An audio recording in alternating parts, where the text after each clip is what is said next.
Você vai assistir agora a mais uma produção da Alameda. É muito bom ter você conosco. Hoje estão conosco Arte e Vídeo, Bourbon, Inteleto, KLP, Lefeti, Locabem, Pense numa Notícia, Pesquisa na Hora. Olá, com muito prazer estamos iniciando aqui a nossa quinta live, Alameda Live número 5. Vamos falar de saúde e hoje a gente começa ainda sem o meu querido Alan Assunção. Está tendo alguns problemas de conexão à rede de internet na região onde ele está, lá em Alphaville, aqui em São Paulo. Está com um pouco de instabilidade e nós estamos aguardando por ele. Mas vamos começar recebendo hoje uma pessoa que eu admiro demais, bioquímica. A vida profissional teve início na empresa como trainee.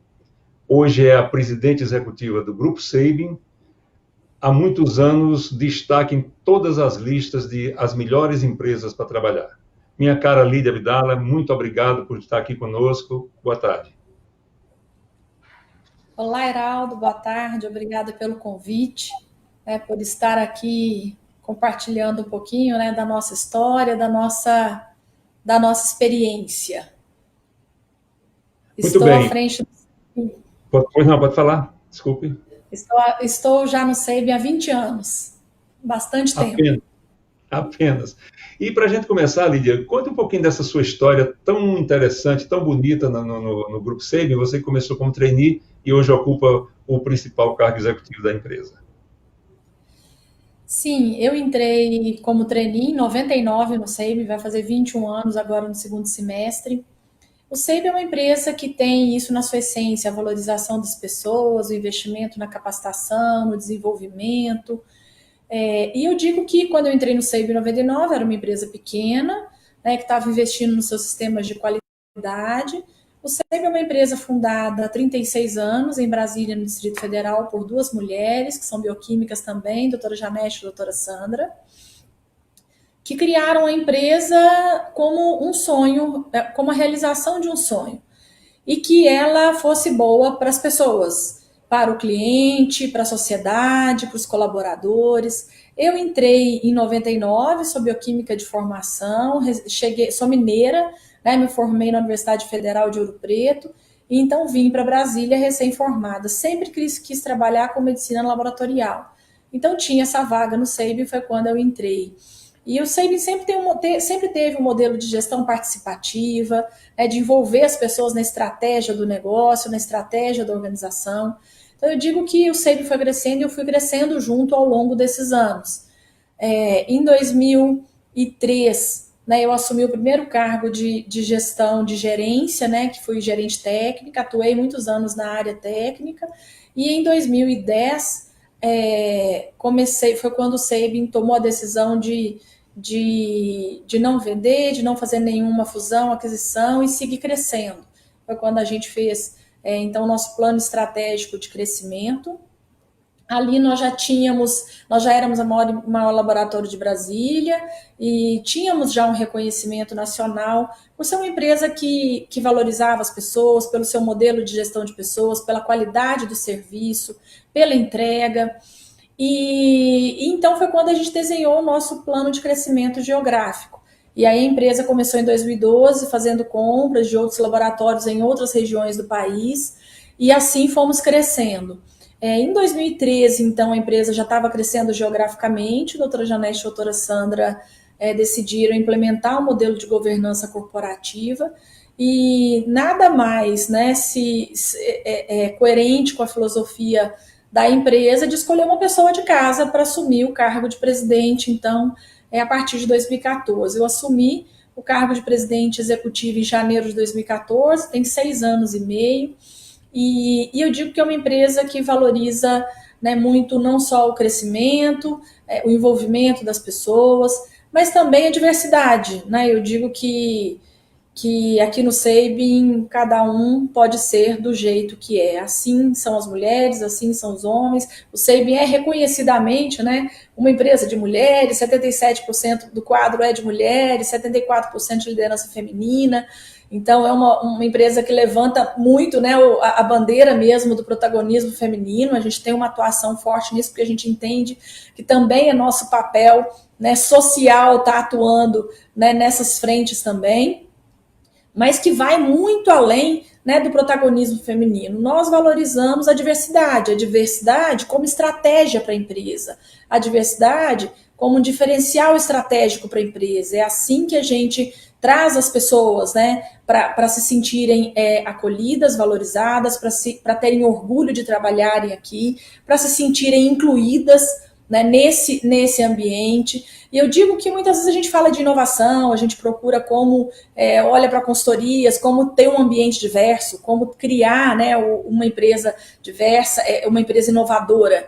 E eu digo que quando você tem uma empresa diversa, onde as pessoas de fato podem se expressar, têm liberdade para falar, colocar sua criatividade em prática, isso naturalmente faz da empresa uma empresa diversa. É assim, né, que a gente usa a diversidade também como diferencial competitivo para a empresa. E daí vem, né, todo esse nosso modelo de gestão de pessoas, valorização das pessoas, há mais de 15 anos, entre as 10 melhores empresas para trabalhar no Brasil pelo Great Place to Work, pelo prêmio, pelo Guia Exame da Você S.A.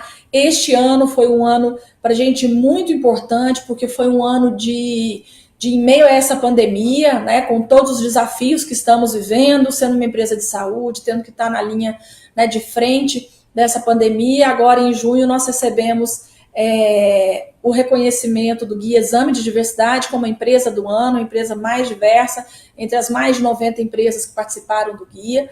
E para a gente isso teve um significado muito importante, porque é o reflexo do que nós somos, do que nós acreditamos, do nosso trabalho, de realmente ter respeito pelas pessoas, independente de gênero, independente de raça, de orientação sexual, de deficiências ou não, independente de idade, né, com faixas etárias diferentes. Então foi um reconhecimento ao que a empresa é na sua essência, uma empresa que tem as pessoas no centro da sua estratégia e que de fato respeita, promove um ambiente justo, onde as pessoas podem ser o que elas quiserem ser, né, como pessoas, a sua identidade, e que elas sejam de fato incluídas, acolhidas e tenham a mesma oportunidade. Então, falando um pouquinho da minha história e da história do SEIB, como vocês viram, eu vou contando um pouco da minha história, um pouco da história do SEIB.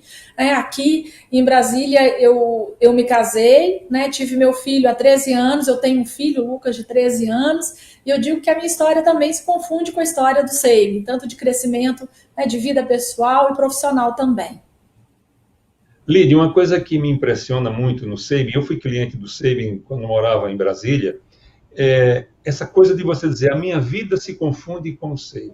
Eu me lembro que uma ocasião eu fui fazer o exame anual que eu faço, meu check-up, aquela coisa toda, e eu cheguei para fazer o exame, depois que fiz o exame, fui tomar um cafezinho. Aquele lanche, né, normal que os laboratórios oferecem. Eu fiquei impressionado, porque a moça do cafezinho estava ali, e eu percebi, começamos a conversar, e imediatamente ficou claro para mim que a vida dela se confundia com a vida do SEIB e vice-versa. E vocês estavam, inclusive, chegando ao Amazonas naquele momento. E imediatamente ela me disse assim, falamos do SEIB, ela disse, nós estamos chegando agora ao Amazonas. Quer dizer, ela se sentiu absolutamente incluída como sendo do grupo. Temos agora o nosso querido Alan, que acabou de chegar. Bem-vindo, Alan. E então, o que acontece? Então, o que acontece, Lídia? Eu vejo o seguinte, nós temos uma empresa, como você falou há pouco, 77% dos funcionários são mulheres, 74% dos cargos de gestão são ocupados por mulheres, e o lema o lema que eu acho interessantíssimo é inspirar pessoas a cuidar de pessoas. Como é que isso se dá numa empresa essencialmente feminina? Mas antes de você responder, vamos ouvir o nosso querido Alan. Boa tarde, Alan, bem-vindo, né, finalmente. Boa tarde, Lídia. Boa tarde, Geraldo. Um prazer estar com vocês. Desculpem aí o pequeno atraso. Pude já acompanhando aqui enquanto o sistema se conectava. Uma satisfação estar com vocês hoje. Obrigado. Eu já expliquei ao pessoal que você estava enfrentando as dificuldades não nossas, mas do sistema de internet como um todo. Então, vamos lá, Lídia. Como é que se dá isso numa empresa essencialmente feminina? Quando nós falamos que o nosso propósito é inspirar pessoas a cuidar de pessoas, nós somos uma empresa de saúde, que vende saúde. Né? E o que a gente fala sempre é que o vender saúde exige que você tenha carinho, confiança. Né? A gente, para escolher o serviço de saúde que a gente usa, essa é uma relação de confiança. Então tem que ter carinho, tem que ter acolhimento, tem que ter cuidado. Eu digo que nós temos um grande desafio, que é ter o nosso colaborador ali feliz, sorrindo, né, às 6 horas da manhã, com um paciente que muitas vezes chega de manhã, está com medo da agulha, está angustiado, está preocupado. E o que eu digo sempre como colocar o sorriso, né, no rosto daquele colaborador. Então a gente fala aqui, a gente contrata o sorriso e treina a técnica. Por quê? Porque sorriso vem da alma, vem do coração. O sorriso a gente não treina. Agora, técnica, conhecimentos teóricos, práticos, a gente vai ensinando. E quando a gente fala disso, né, de essência, de valores, de princípio, é o que as pessoas trazem consigo. É isso que elas trazem e deixam para a gente na empresa. Então, quando a gente olha para as pessoas, né, e quando a gente as insere, as inclui, eu disse que o Sabin tem um modelo de gestão muito participativa, sempre teve. A gente traz para participar do planejamento estratégico da empresa colaboradores de todos os níveis e a gente depois replica esse planejamento estratégico para 100% da empresa. A gente utiliza as nossas festas de final de ano, elas sempre têm um tema para falar de uma estratégia da empresa e assim vem. No ano que a gente decidiu, né, que iríamos crescer geograficamente, a camiseta da festa era um mapa do Brasil, por isso que você deve, né, ter ouvido da nossa copeira, que ela sabia que a gente estava chegando no Amazonas. Por quê? Porque 100% da empresa sabe. O que nós falamos tudo que acontece na empresa, para ser de verdade, para ser coerente, tem que ser de dentro para fora, não pode ser de fora para dentro. Né? Então, tudo que a gente comunica externamente, antes dentro já está muito bem sedimentado, 100%, né, do grupo engajado e envolvido. Quando a gente fala de cuidar de pessoas, a gente está falando de tratar aqui de todos os pilares da vida, né, do nosso colaborador. Saúde física, emocional, mental, tratar do equilíbrio social, né, financeiro. Então a gente olha, né, a pessoa aqui, o indivíduo, como um todo. Não existe aquilo de aqui na empresa eu tenho que separar o pessoal do profissional. Nós somos seres humanos, nós não separamos o pessoal do profissional. As pessoas que estão aqui conosco, elas deixam a maior parte da sua vida produtiva com a gente. Né? Elas estão aqui doando, né, o seu tempo, elas passam mais tempo aqui muitas vezes do que com as famílias. Então, essas pessoas, elas têm que aqui na empresa realizar os seus sonhos, não só profissionais, mas pessoais também, né? No dia a dia, com o que conquistam aqui. É esse ambiente que a gente promove, é isso que a gente fala, esse é o nosso propósito, a nossa razão de existir. É cuidar de pessoas, né? Inspirar pessoas a cuidar de pessoas. Claro que ser uma empresa feminina fortalece isso. Né, a mulher, ela tem o senso do cuidado, né, o instinto, né, do cuidado, da proteção, né, do carinho, naturalmente. Né, isso faz parte da gente, que é o instinto de mãe, o instinto de cuidado.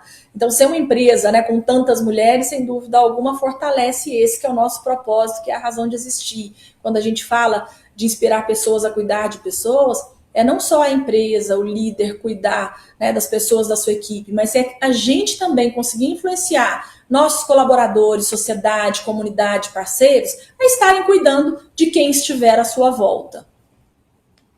Eu adorei essa parte do a gente contrata o sorriso e a técnica a gente treina. É a cara do Sabin mesmo, é isso mesmo, é assim que a gente se sente. Olha que eu estou nesse grupo aí dos que tem medo das agulhas. Apesar do eu sou desse grupo. Alan, sua primeira pergunta. Boa tarde mais uma vez, Lídia. Obrigado pela oportunidade de estarmos aqui falando. E acompanhei, belíssima abertura. O Sabin é uma empresa querida, né? E muito por isso que você comentou das pessoas. Em 2007, quando eu comecei a trabalhar na área de saúde, foi uma das coisas que me falaram. Saúde é felicidade também. A alegria faz parte da saúde. E eu achei mágico quando me falaram isso lá atrás, que era uma visão que eu não tinha até então. E a gente vai carregando isso na vida e na carreira. E é muito bacana a gente ver quando a gente está falando de um ambiente que vocês promovem com diversidade.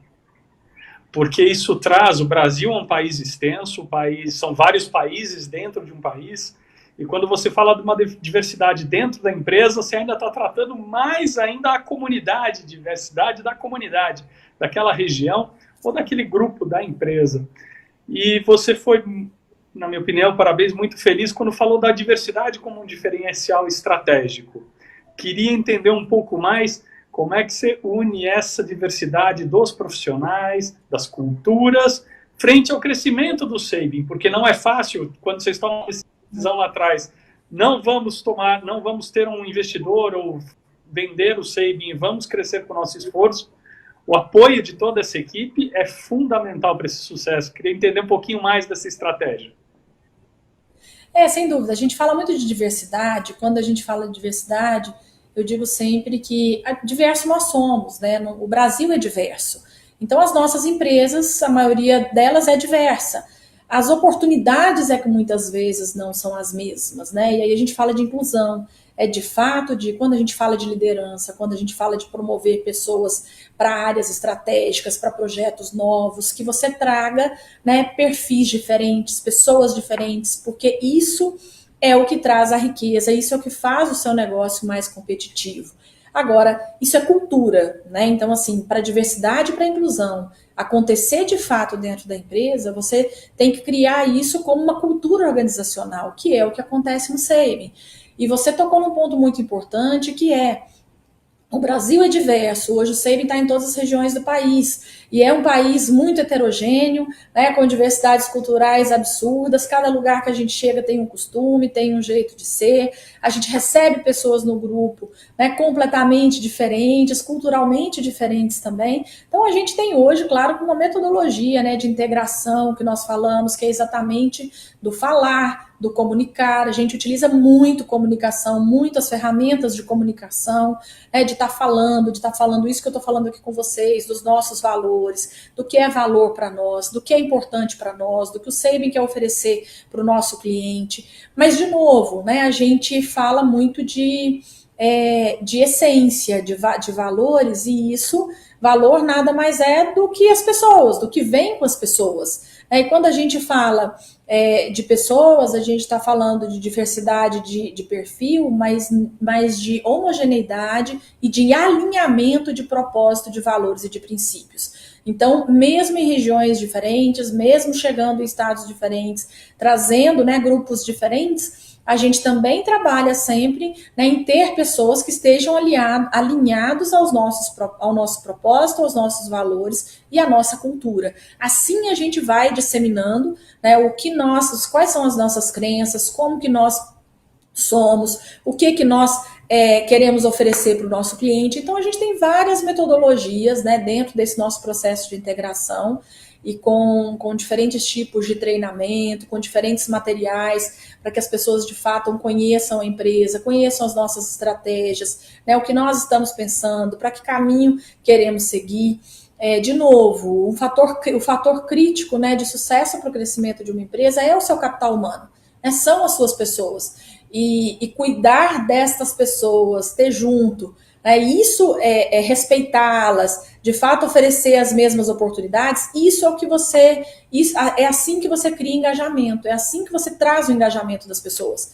Né, essa palavra eu acho que é o grande segredo de você ter um time de alta performance, de você ter pessoas, né, que produzem bem, que entregam resultados, que abraçam os seus projetos. É você ter de fato pessoas engajadas. Pessoas engajadas no nosso propósito, nos nossos projetos, só farão isso se tiverem o seu propósito de vida pessoal alinhado ao propósito da empresa. E é isso que nós cultivamos todos os dias na cultura do Sabin. E eu fico pensando no seguinte, sabe, Lídia? Isso é inegável. Quer dizer, quando você trabalha numa empresa com esse espírito, com esse ambiente interno, por qualquer que seja a sua posição na vida, a sua diversidade, você sente-se seguro que você não vai ser traído por um clima organizacional que lhe pretere, né? Deixa você preterido em razão de algum posicionamento ou de alguma situação sua pessoal diante da vida. Isso eu acho que é uma coisa claríssima para mim dentro do Sabin, porque, como eu disse, como cliente eu também fui muitas vezes, anualmente eu ia e sempre convivi com algumas pessoas também, então isso fica claro para mim. Eu queria voltar um pouquinho naquele ponto de 2005, que você falou um pouquinho antes, quando o Sabin teve que escolher ou se deixava comprar por um grande grupo, né, por um grande player do mercado, e seria muito confortável até para os acionistas, porque todo mundo ia para casa feliz, com bastante dinheiro no bolso, mas ele decidiu por crescer. Então, como é que se deu? Qual foi a liga? Qual foi o ponto que deu a segurança? Não, nós vamos crescer ao invés de nos deixarmos comprar por alguém. Como é que foi esse momento? Qual foi a mágica que aconteceu aí que vocês tomaram essa decisão? Heraldo, isso foi em 2010, na realidade, foi quando essa decisão foi tomada pelas duas acionistas. A gente já tinha, desde 2005, acompanhamento da Fundação Dom Cabral, a gente já participava dos programas empresariais deles, era quem nos acompanhava, né, com os nossos indicadores, com os nossos processos e também com planejamento estratégico. Em 2010, o setor de saúde e de medicina diagnóstica já passava por movimentos de consolidação, de fusão, de aquisição. E a doutora Janete e a doutora Sandra, na época, tinham que refletir, né, também sobre isso. Eram novas ainda, gostam muito do setor, são muito dinâmicas. E como eu disse, né, queriam continuar, né, à frente do negócio e principalmente, né, tendo liberdade para tomar suas decisões, né, para seguir com o negócio, com as suas premissas. E assim, elas decidiram, então, que não era o momento de vender ainda, não queriam vender. E foi quando elas, então, se reuniram com professores sêniores da Fundação Dom Cabral, naquele momento, para fazer, né, de fato, uma reflexão profunda sobre o negócio, sobre o que elas queriam. Elas chegaram a essa conclusão de que elas queriam continuar com o negócio, à frente do negócio. E foi quando nós já éramos, em 2010, o maior laboratório de Brasília, que vinha, né, com um ritmo de crescimento anual sempre alto. E claro que a população não ia seguir crescendo na mesma velocidade, né, de crescimento da empresa, para a empresa continuar bem posicionada no mercado. Então foi quando, junto com o apoio da Fundação Dom Cabral, a gente fez o desenho do nosso PEC, que é o Projeto Estratégico de Crescimento. E ali nós começamos, então, a desenhar, estudar várias regiões do país, para onde que a gente poderia crescer, várias premissas foram colocadas ali, o que a gente levaria, né, como que a gente queria levar o Sabin, posicionar o Sabin em cada um destes lugares. Mas o ponto foi esse, foi entender que elas queriam continuar à frente do negócio, elas tinham uma equipe, né, que era possível de se preparar, a equipe já estava se preparando, né, naquele momento. Eu lembro, eu era superintendente na época e elas chamaram as 3 superintendentes, os gerentes, e falaram: olha, vamos desenvolver sucessores, cada um de vocês desenvolva 3 sucessores, porque para uma empresa crescer precisa de gente, líder preparado. Então, naquele momento foi quando a gente definiu que seguiríamos crescendo, e aí o crescimento geográfico foi uma decisão estratégica, porque é o que manteria o crescimento da empresa ao longo dos próximos anos, e assim a gente fez. Muito bem. E exatamente, não tinha por onde correr se não fosse correr para cima do Brasil, para dentro do Brasil, né? Então foi o que vocês fizeram e, felizmente, né, foi uma decisão que se prova hoje bastante acertada. Alan, você. Nesse momento de crescimento, né, muitas empresas elas tendem a tomar algumas decisões, e a área de saúde ela é muito dinâmica. E como você bem colocou, Lídia, a gente vem experimentando fusões e aquisições. O ano passado, a área de saúde bateu o recorde de fusões e aquisições, foram praticamente 90 operações. O janeiro desse ano aqui, pré-Covid, também foi um janeiro de recorde, isso é muito bacana. A gente fica às vezes pautado nas notícias não tão boas e esquece de olhar para essa proeminência, especialmente no mercado de saúde, que é um mercado muito promissor, vamos colocar assim, porque com inovações vem também, além do seu crescimento, tem inovação tecnológica, inovação científica, e vocês conseguiram crescer geograficamente, capilarizar, treinar as pessoas e também acompanhar esse avanço das inovações. Como é que é um pouquinho dessa história, dessa cozinha das inovações aí dentro da instituição Sabin como um todo? Olha, a gente fala que inovação, de novo, né, tem que estar nos seus valores, tem que estar na sua cultura. E inovação, hoje a gente fala muito de inovação atrelada à tecnologia, né? Mas a inovação, na realidade, ela nada mais é do que você aprender algo novo todo dia, fazer algo diferente todo dia. Então, isso também é cultura, né? Você ter, de fato, uma cultura de inovação dentro da empresa. A cultura de inovação, ela vem de você criar, né, um ambiente de liberdade dentro da empresa, que as pessoas participem, que as pessoas sintam vontade de trazer as suas ideias, né? Então a gente sempre proporcionou dentro do SEIB esses fóruns, criamos, né, em 2009 a gente criou o núcleo de inovação. Há mais de 10 anos atrás, a gente criou o primeiro núcleo de inovação do SEIB, que era um ambiente onde a gente se reunia 1 ou 2 vezes no mês, só para discutir novas ideias. E aí a gente chamava quem quisesse participar da empresa, né? Independente de função, de cargo, de área, qualquer um que quisesse nos enviar uma ideia, né, para a gente avaliar, para a gente pensar, porque muitas vezes a gente acha que a inovação ela está na alta liderança da empresa, ela vem dos grandes e complexos planejamentos estratégicos, e não, muitas vezes a inovação está ali em quem está na ponta, né, no seu colaborador que está ali no dia a dia, que está identificando ali uma necessidade do cliente, uma expectativa do cliente, que pode trazer valor para o cliente e que muitas vezes, né, quem está na liderança ou alta liderança não consegue perceber e enxergar. Então, a gente sempre criou esses fóruns, a gente sempre criou esse ambiente de estar trazendo as pessoas para compartilharem suas ideias nestes fóruns e ambientes.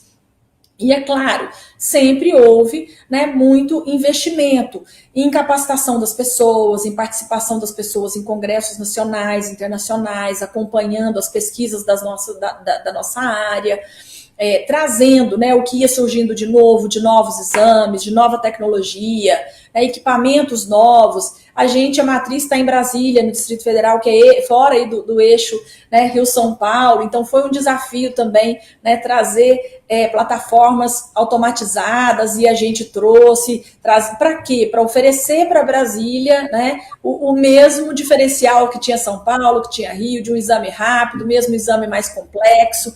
Então, de novo, é claro que isso está na essência das pessoas, e isso está também muito no propósito das sócias, né, das fundadoras, né, de investir. Sempre tiveram muito também esse olhar para o investimento, né, para o reinvestimento na empresa. E aí depois veio, né, com esse espírito, com essa essência, vieram investimentos em startups, aí vem tudo de novo que está surgindo, e aí com esse momento de Covid, de pandemia, vários dos nossos projetos de inovação saíram, né, do pipeline rapidamente, digitalização, né, na interface com o cliente, chatbot para central de atendimento, várias coisas que estavam sendo testadas, a gente acelerou para colocar cada vez mais, né, o cliente num contato rápido com a gente. E eu digo que para você conseguir fazer isso, fazer com velocidade, você tem que ter esse espírito, essa cultura da inovação. Porque senão as coisas não acontecem, né? Para você fazer inovação, é muito mais você ter o espírito, a cultura da empresa e as pessoas engajadas nisso, do que você ter investimento, muitas vezes, financeiro, recursos financeiros. Claro que o recurso financeiro é importante, né? Muitas vezes para introduzir uma nova tecnologia, para trazer uma nova solução. Mas o principal é você ter pessoas com esse olhar e, principalmente, com foco no cliente. Com foco no cliente, entendendo que a inovação tem que vir para melhorar alguma coisa, para melhorar um processo, para melhorar a interface com o cliente, para melhorar o seu produto, para melhorar, né, a sua relação com o consumidor. Então, esse sempre foi o olhar que a gente teve, o foco no cliente, né, e as tomadas de decisão também rápidas, né, velocidade na tomada de decisão. A gente sempre, claro que sempre teve, né, gestão de riscos muito, muito controlado, mas a gente também nunca teve medo, né, o medo de inovar, o medo de ousar, o medo de errar, né, que eu acho que é isso, você tem que, claro, que trabalhar em ambientes controlados, mas você tem que também se permitir, muitas vezes, né, ao erro, porque a inovação vem daí, vem da experimentação também. Então, você criar um ambiente dentro da empresa controlado, onde você crie, né, essas formas, esse ambiente para você conseguir inovar. A inovação dentro do SEIB, né, aconteceu e acontece assim todos os dias, né? Eu digo que a pandemia do Covid tem mostrado isso para a gente, o quanto você tem um espírito inovador e pessoas inovadoras dentro da empresa, né, tem sido estratégico e determinante nesse momento. Muito bem, eu vou pedir licença, vamos fazer um pequeno intervalo e a gente volta em seguida. Até já.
Lídia, em tempos de pandemia, a gente sabe que a testagem é um fator importantíssimo para se ter alguma política de atendimento da população e alguma busca de saída de tratamentos e de entender melhor essa doença, até na questão do comportamento social.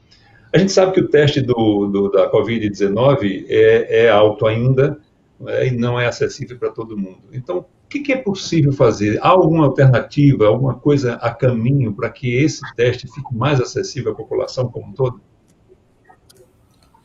Quando a gente está falando de testagem, né, de Covid, a gente tem hoje dois tipos de teste, né, que são importantes, que é o PCR, que é o que faz o diagnóstico da doença, e a sorologia.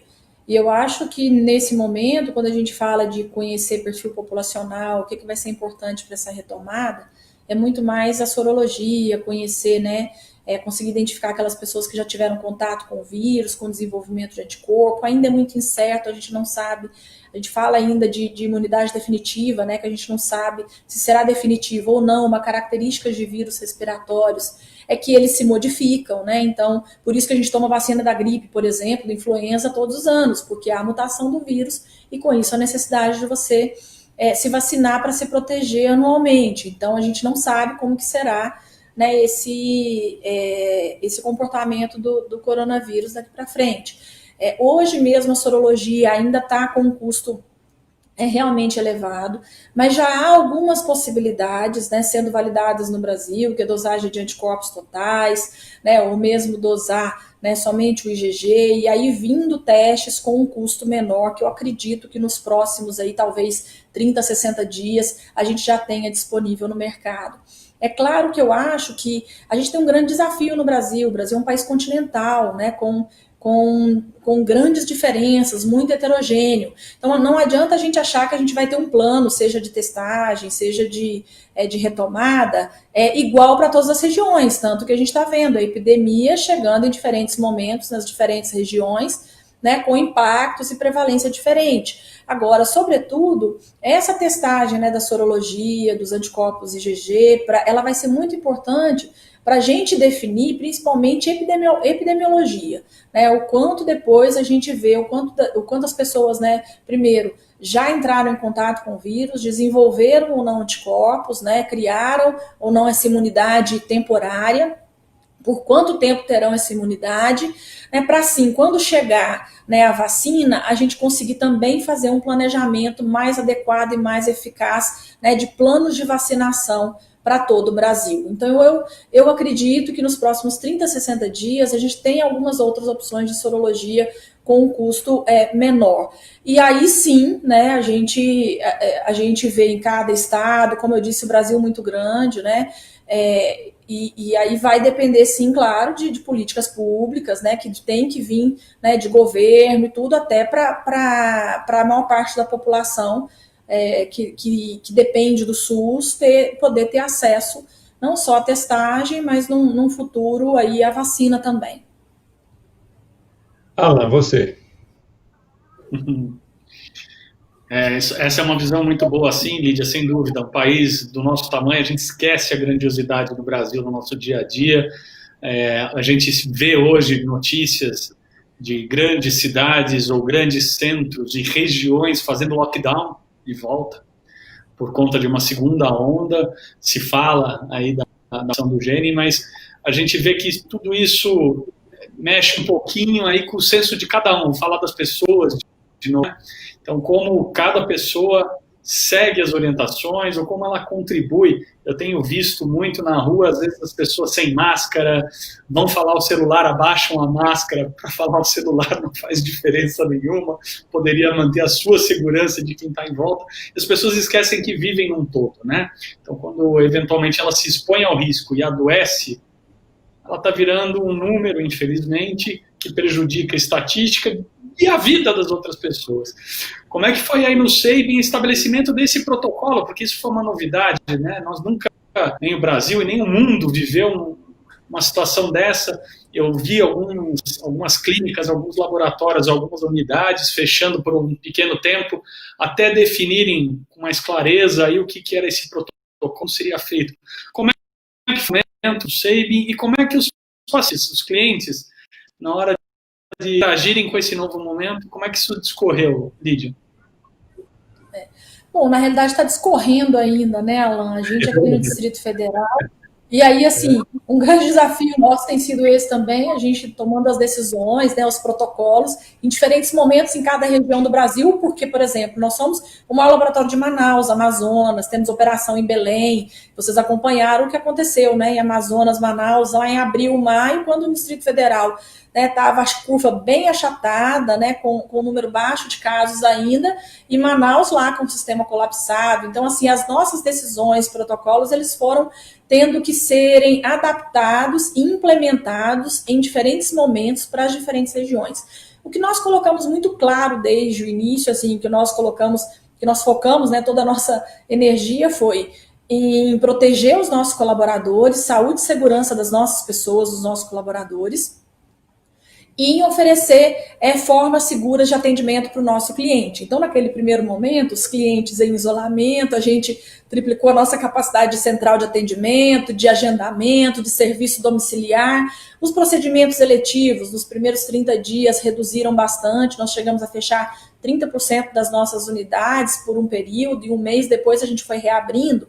E é claro que nesse mês, e quando a gente reabriu, aí a gente já readaptou todas as nossas unidades para preparar para a chegada dos clientes. Então, tratando principalmente novos protocolos de higienização, de limpeza, né, de bancadas, sim, utilização de máscaras, né, para 100% dos nossos colaboradores, não só com EPI, claro, para quem está realizando o exame, para quem vai fazer coleta, né, de paciente com suspeita de Covid, mas para 100% dos nossos colaboradores, tipos de máscaras diferentes, adequado, claro, para cada uma das realidades. No Distrito Federal, por exemplo, o uso de máscaras, logo no início, em maio, o governo já declarou como uso obrigatório. Então, mesmo antes disso, a gente já colocou nas nossas unidades, solicitando que os pacientes chegassem sempre com máscara. E aí os protocolos de distanciamento, né? Tivemos que trabalhar protocolos de distanciamento, colocando, né, cadeiras de espera a uma distância de 1,5 metro da outra, colocamos acrílico, né, nos guichês de atendimento para o nosso cliente, e com o nosso colaborador falando, conscientizando todos os dias, né, mudando protocolos muitas vezes, passando orientações não só para eles no ambiente de trabalho, mas também em casa, com a família, porque o profissional de saúde vive esse dilema, né? Nós vivemos esse dilema de o medo de estar trabalhando, essa é a nossa missão, a população depende da gente, mas também de ter o medo de se contaminar, de levar isso para a família, de levar isso para casa. Então, a gente também deu orientações para os nossos colaboradores de como, né, chegar em casa, dos processos de desinfecção, de higienização. Então, a gente foi trabalhando muito isso, e comunicação, né? Comunicação interna e externa o tempo todo. Comunicação interna para os nossos colaboradores, comunicação externa para os nossos clientes. O que a gente percebe, sim, estruturamos, por exemplo, unidades para acolher só paciente COVID, estruturamos uma unidade para acolher só pacientes acima de 60 anos. A gente foi segmentando para que as pessoas pudessem, né, utilizar as unidades se sentindo segura. Né? Agora, eu acho que é um momento muito da gente trabalhar, eu acho que esse é um legado da pandemia, e esse tem que ser um legado, eu acho, né, que esse momento do Covid deixa para a gente, que é a solidariedade. A gente viu tantas empresas, tantas pessoas nesse momento, né, pensando no coletivo, vendo que muito mais importante, né, o que adianta muitas vezes a gente ter tantos bens materiais, o mais importante que a gente tem é a nossa saúde, a saúde da família, de quem nós amamos, não é? Então, quando a gente fala de solidariedade, né, eu digo que esse vai ser um legado dessa pandemia, e que ele seja no uso de máscara, que você tão bem colocou, né? Usar máscara não é só para minha proteção, mas é pensando no coletivo, é sendo solidário, né, com quem está me atendendo em qualquer serviço, com quem eu estou andando no ônibus, no metrô, com quem eu vou, né, encontrar no supermercado. Então, que as pessoas tenham esse senso, principalmente da proteção e do coletivo. Eu acho que, de fato, sairão, né, mais fortes, continuarão, né, eu digo, quando eu não quero dizer sobrevivendo, mas assim, sairão fortes, fortalecidos e tendo sucesso, né, nessa retomada, seja empresa, seja pessoa, seja profissionais, aqueles que entenderam, né, de uma vez por todas, que o mundo ele é de todo mundo, e a gente tem que trabalhar, né, muito pelo próximo, e não só olhando para a gente. Aí eu tenho dado um exemplo que eu moro num prédio, por exemplo, que tem vários casais, né, que são mais idosos, tem 60, 70 anos, 60 anos a gente nem pode falar idoso mais, né, que nem são jovens, mas que eu digo assim, eu tenho meu marido que está trabalhando home office, eu não estou trabalhando, né, estou no dia a dia desde o início da pandemia, mas meu marido está trabalhando home office, eu tenho um irmão que mora comigo que também tá home office, e aí logo no começo da pandemia, né, eles foram lá na portaria falar com o porteiro, olha, tudo que precisar no prédio, se precisarem de farmácia, supermercado, a gente pode fazer, né, para os nossos vizinhos. E a reflexão que eu fiz com meu marido é por que a gente nunca fez isso, né? A gente sempre morou em prédio, a gente sempre vários vizinhos, por que só agora, né, com o coronavírus, que a gente foi pensar nisso, né? Coisas que pra gente, né, que muitas vezes, que é mais jovem e tal, é tão mais fácil de fazer, né, sair no supermercado, fazer uma compra, ir na farmácia, fazer um favor pro seu vizinho, por que só agora com o Covid, que as pessoas têm de fato ficar em casa, nós pensamos nisso? Então esse tem sido um exemplo, uma reflexão, eu acho, para nós como seres humanos. E eu digo isso, que isso sirva de fato para a gente sair desse momento, né, como pessoas melhores. Se a gente sair desse momento como pessoas, como seres humanos melhores, a gente vai sim ter uma sociedade melhor, a gente vai conseguir fazer a retomada econômica sim. O Brasil é um país muito rico, com muitas riquezas, né, muito resiliente. Nós vamos juntos conseguir, né, construir aí uma sociedade melhor, mais igualitária, mais justa, e também um país pensando muito mais no coletivo. Eu usei a sua pergunta de máscara e falei de um monte de coisa, né? Mas porque para mim essa questão de máscara nada mais é do que solidariedade, né? Exatamente. Amém. Acredito nisso, amém. E você falou também, nós somos um país que somos capazes de nos reinventar o tempo todo. Todos nós ouvimos falar que os self-services de comida estariam definitivamente enterrados, né? E hoje, felizmente, aqui em São Paulo, reabriram, né, a progressão da reabertura e muitos self-services funcionando, mas de forma totalmente reinventada, cuidadosa. Né? Quer dizer, isso é a prova que nós temos perfeitamente. E, Lídia, a gente tem uma máxima que segue a gente, né? Nossa geração conhece isso muito bem, que Deus é brasileiro. E eu estou começando a acreditar que, porque esse grupo profissional de saúde, que é isso? Né? Nós temos, assim, eu acho que a gente tem que ficar de joelho agradecendo esse povo, né? Então eu queria lhe perguntar, como é que você enxerga, como é que nossa área de saúde foi capaz de se adaptar tão rapidamente a essa situação do Covid, né? E ser o amparo da sociedade de verdade, e como é que isso vai ficar para o Covid, para o pós-Covid, essa nova postura da saúde, né? O que nós ganhamos de fato com essa adaptação imediata e o que isso vai trazer de positivo para nós depois? Excelente. Eu acho que, assim, primeiro a gente ter um SUS, né, um SUS tão amplo, que atende uma parte tão grande da população, e aqui eu não vou entrar em todos os problemas que nós temos, estruturais, de gestão do SUS, mas assim, olhar, né, para o quanto o SUS tem sido eficiente, para o quanto tem dado conta, com todos os desafios, com falta de EPI, com problema de medicamento, mas tem dado conta, né?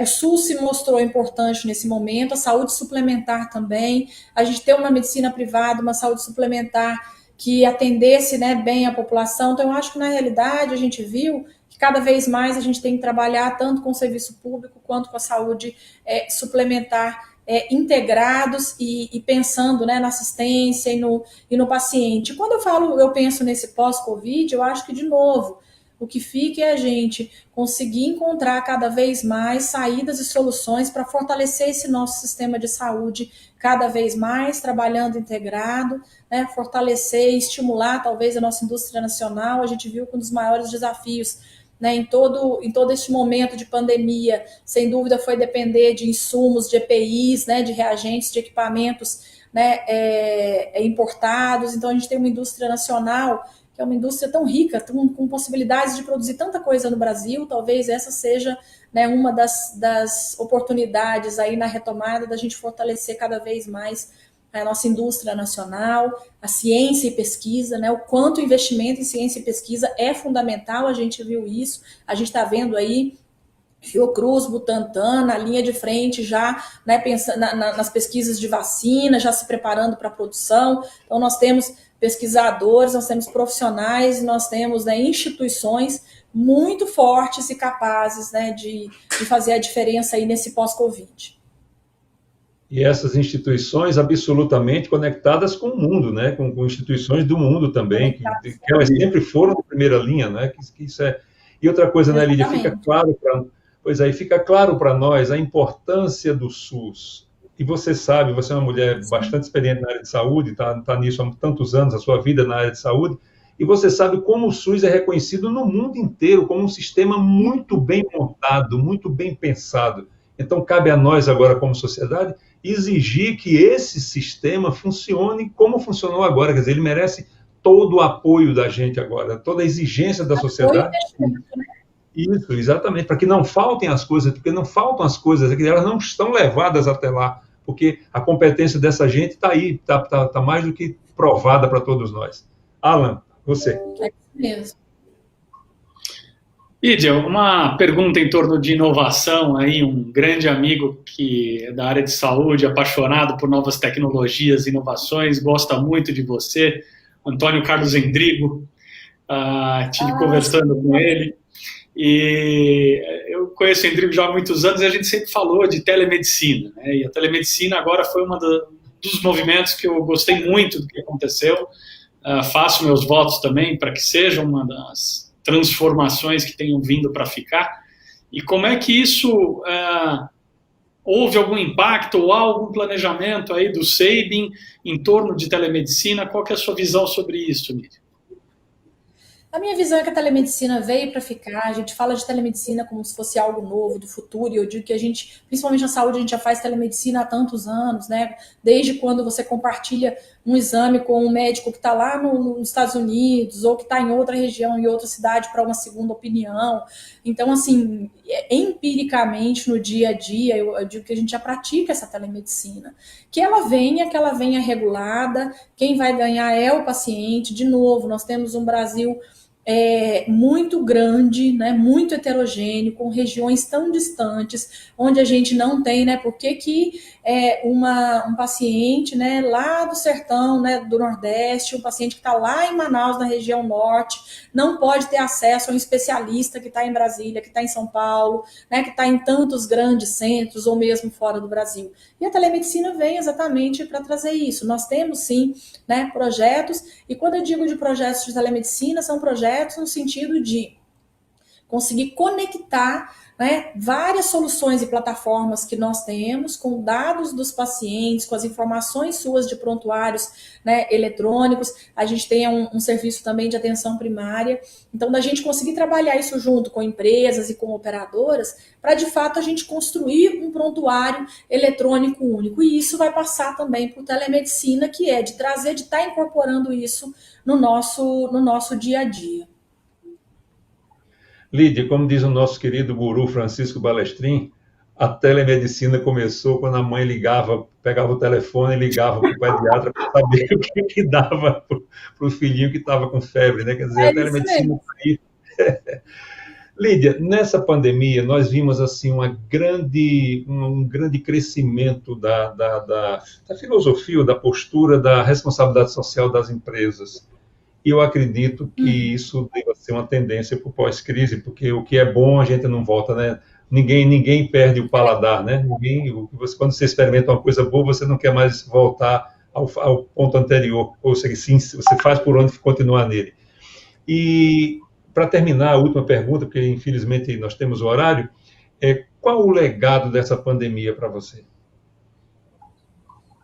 Eu acho que o legado é isso um pouco do que eu falei de solidariedade, né? Acho que sim, isso que a gente falou de inovação, de telemedicina, mas acho que, sobretudo,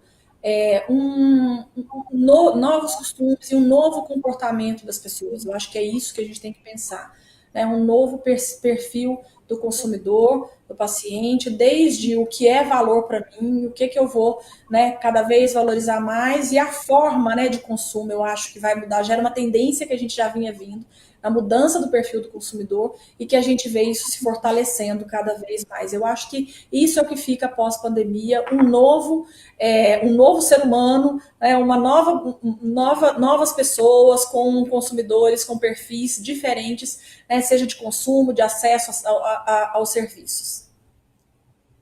Muito bem. E para a gente terminar, eu queria que você deixasse a sua dica cultural, como a gente faz com todos os convidados aqui.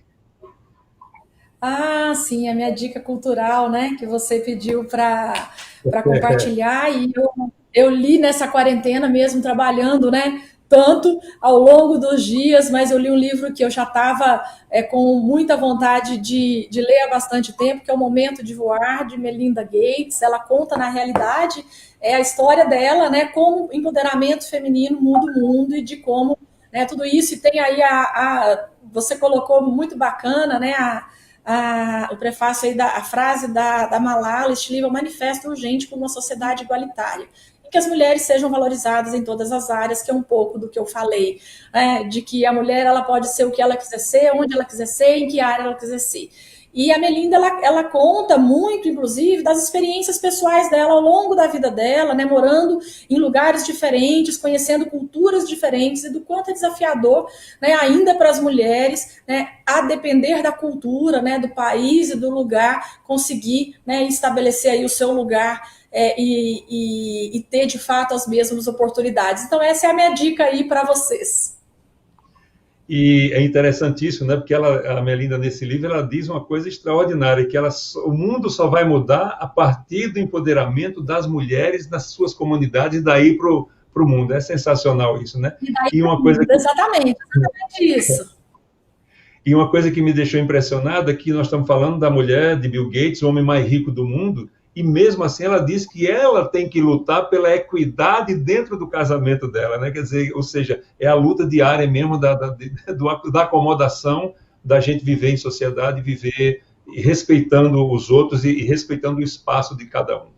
Lídia, não preciso dizer, lamento que tenha terminado, foi uma delícia essa live hoje, né? Foi muito boa, a sua presença feminina trazendo esse ar diferente. Muito obrigado pela sua presença. Por favor, você pode se despedir das pessoas. Muito obrigado demais pela sua presença aqui. Obrigada, Heraldo. Obrigada, Alain, pela oportunidade. Eu digo que essas são as oportunidades que a gente tem também de estar compartilhando um pouquinho do que a gente está vivendo, né? Que eu digo de novo, se a gente quer fazer de fato, né, transformar vidas, impactar a sociedade positivamente, a gente tem que estar compartilhando, né? Falando dos nossos desafios, das nossas angústias, dos nossos erros, dos nossos sucessos, que assim a gente de fato vai conseguindo, né, inspirar e sendo exemplo para tantas outras pessoas. Muito obrigado pela oportunidade, um grande prazer ter passado esse momento aqui com vocês. Prazer foi nosso inteiramente. Alan, obrigado pela sua presença. Até a próxima. Amigo Heraldo, muito obrigado. Lídia, parabéns. Excelente história, parabéns pela sua carreira, parabéns e muito sucesso à frente do Sabin, parabéns ao Sabin por continuar inspirando e liderando o nosso país aí. Muito obrigado mais uma vez, até a próxima. Muito bem, chegamos então ao final da... Obrigado mais uma vez, Lídia. Chegamos ao final da Alameda Live. Chegamos ao final da Alameda Live 5 e semana que vem nós estamos aqui de novo, dessa vez com Paulo Sardinha, presidente da Associação Brasileira de Recursos Humanos. Vai ser um belo papo. Nós vamos falar sobre o cenário do trabalho, né, das relações de trabalho e das perspectivas do trabalho como um todo no Brasil, dentro dessa situação da Covid-19. Até lá, muito obrigado, foi um prazer estar junto e até a próxima. Muito obrigado. Você acabou de assistir a mais uma produção da Alameda. Obrigado.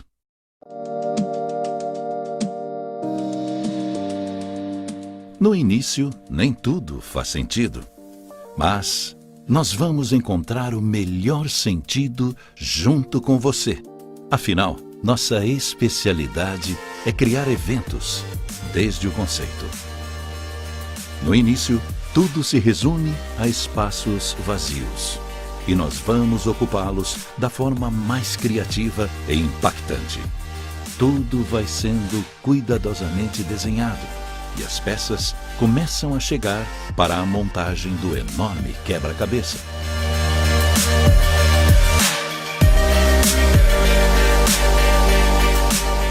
Nossos profissionais estão entre os melhores do mercado. São eles que realizam a alquimia de ferramentas, tecnologias e equipamentos de última geração, com atenção aos mínimos detalhes e agilidade na execução dos cronogramas.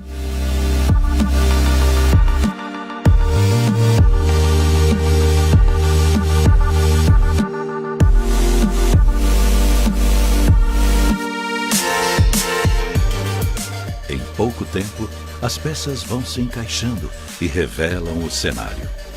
Tudo começa a fazer sentido. O quebra-cabeça vai se deixando ver e ouvir. Está quase montado.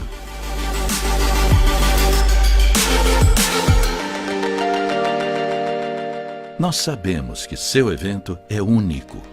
Um grande momento para sua empresa e para você. Logo entregaremos a cena pronta para que o show comece e encante a plateia.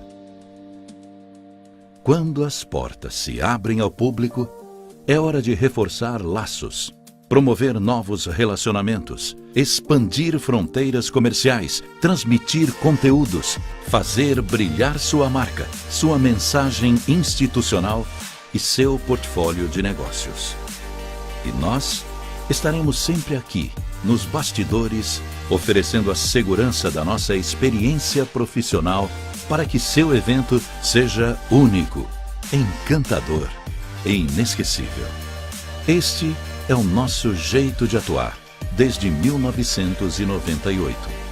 Somos a Alameda Produções. Basta nos chamar. Será um prazer atender você.